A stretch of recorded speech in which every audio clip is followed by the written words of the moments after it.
E aí, gente, prontos para a nossa análise visual de hoje? Olha só, com muita energia, nós vamos desvendar um segredo que esteve bem debaixo do nosso nariz por décadas. Nós vamos literalmente desmontar uma ilusão literária belíssima que acabou enganando gerações inteiras de leitores. O que a gente tem aqui é um poema clássico que, por muito tempo, foi visto por uma única lente, mas que, na verdade, esconde uma das mensagens mais cruas e urgentes de toda a nossa literatura. Para começar, sente só a energia desses versos iniciais do livro de estreia do Carlos Drummond de Andrade, ou Alguma Poesia. A leitura é frenética, sabe? É quase um atropelo. Quero me casar na noite, na rua, no mar ou no céu. Ele não te dá um respiro, não tem aquela pontuação tradicional para frear a nossa leitura. A urgência simplesmente transborda em cada palavra. O poeta definitivamente não está ali planejando uma cerimônia metódica e calma. A pressa dele é tão absurda, mas tão absurda, que as fronteiras da realidade começam a derreter e ele passa a procurar por uma noiva até mesmo azul. E o mais surreal dessa história toda é esse número. 90. Sério, foi preciso que passasse quase um século, com o livro completando 9 décadas recentemente, para que a gente começasse a perceber que essa peça clássica da literatura brasileira escondeu o seu verdadeiro e escandaloso significado em plena vista o tempo todinho. Bom, vamos à primeira parte da nossa análise, a bela ilusão. Aquela visão bem romântica da obra. Antes da gente revelar o truque de mágica, a gente precisa entender a fachada brilhante que o poeta pintou, e que foi muito defendida por educadoras como a Maria Aparecida de Almeida. Se a gente olhar só por essa perspectiva puramente romântica, o amor é coroado com uma força criativa suprema, né? O desejo aqui é tão grandioso que simplesmente bate de frente e se recusa a seguir as regras burocráticas inventadas pela sociedade. Ler o poema por essa ótica é exatamente como olhar para um daqueles desenhos de criança que a gente pendura com um imã na porta da geladeira, sabe? O céu pode ser verde neon, as noivas podem ser azuis ou voar por aí como passarinhos e ninguém acha estranho. É a imaginação fluindo sem filtro nenhum, totalmente livre daquele cinismo e das regras chatas do mundo adulto. E essa leitura sonhadora ganha um contorno ainda mais especial no famoso verso final. Essa interpretação mais romântica enxerga essa linha como a declaração definitiva de uma paixão arrebatadora, sabe, daquele amor puro, etéreo, que queima rápido e que não suporta ficar aguardando numa sala de espera. É o sentimento puro ditando as regras do universo. Mas é aqui que a gente entra na parte 2, a reviravolta acadêmica, a realidade crua por trás das palavras. Certo, vamos mergulhar fundo nisso agora, porque olha, é aqui que a nossa análise muda de marcha. Por mais que aquela leitura romântica seja super reconfortante, ela não conta a história toda. Quando a gente examina o texto mais de perto, entra a perspectiva acadêmica contundente da professora Lu Cunha, e ela estilhaça essa ilusão idílica e puxa a gente das nuvens direto para o asfalto quente da realidade. Pensa bem, se o poema fosse mesmo sobre encontrar a alma gêmea, a especificidade de quem ele ama seria crucial, certo?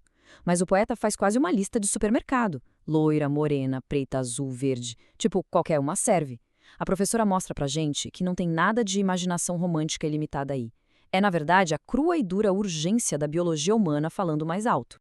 E isso joga a gente direto num conceito que é central na obra do Drummond, o amar amaro, o amor amargo. A gente não está falando de conto de fadas aqui.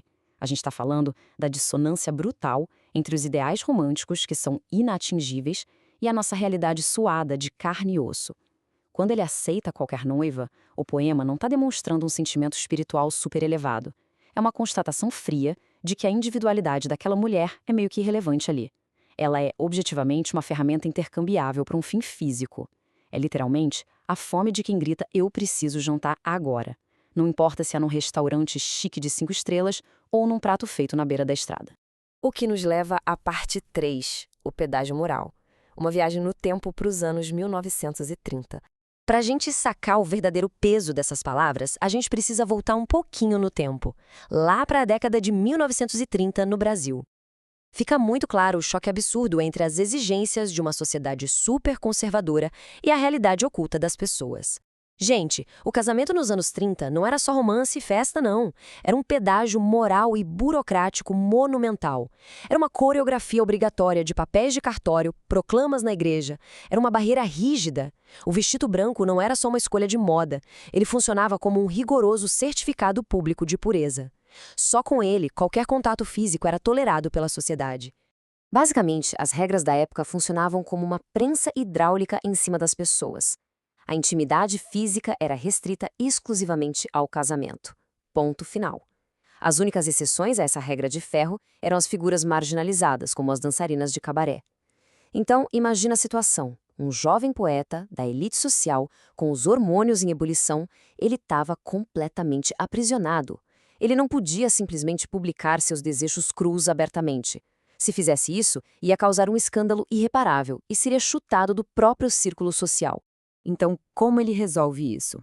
Parte 4, a mala de contrabando, uma metáfora simplesmente genial.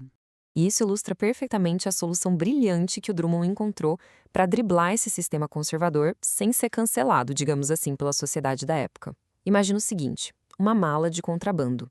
Por fora, ela é feita daquele couro finíssimo, com costuras elegantes, toda projetada para passar pela alfândega da moral e dos bons costumes, sem levantar nenhuma suspeita. Essa fachada elegante é a palavra casamento. Mas quando você abre o fundo falso dessa mala poética, cara, tá cheio de contrabando ali. São os desejos físicos ardentes, é pura testosterona disfarçada sob a beleza da rima, prontinha para ser consumida bem longe dos olhos da fiscalização. Então, a poesia atua aqui como um verdadeiro escudo protetor usando o eufemismo. O Drummond mascarou uma libido gigante sob o manto sagrado e super aceito do matrimônio.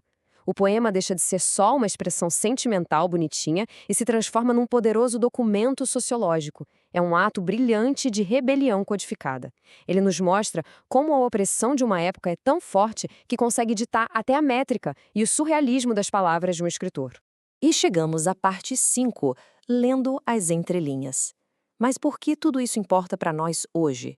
Olha, ter que fazer toda essa ginástica literária para descobrir um truque de 90 anos atrás tem um impacto gigantesco no modo como a gente consome informação hoje em dia. Nós vivemos numa época que é basicamente o fast food da informação. A nossa rotina é completamente engolida pelo imediatismo. A gente rola a tela do celular sem parar, lê só a manchete, forma uma opinião super complexa com base num vídeo de 3 segundos e já pula para o próximo assunto. E o perigo é que essa cultura da velocidade sufoca as entrelinhas. Ela destrói nossa capacidade de identificar as malas de contrabando que cruzam os nossos feeds todos os santos dias. É exatamente por isso que essa lição do Drummond é ouro puro para nós hoje. Aplicar essa decodificação fortalece o nosso músculo de pensamento crítico e a gente pode fazer isso em 3 passos simples. Quando você bater o olho num discurso superficial, seja de um influenciador te vendendo um estilo de vida ou de um político num palanque, para e pensa. Qual é o subtexto oculto aqui? Quais pressões estão moldando essa mensagem que está chegando para mim? Entender que cada palavra foi escolhida por um motivo bem específico é a chave para a gente parar de ser só um consumidor passivo e facilmente manipulável.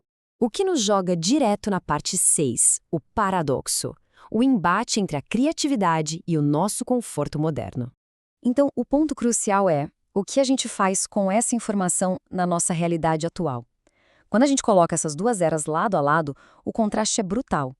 Lá nos anos 1930, a repressão social funcionava como um baita catalisador para a alta criatividade.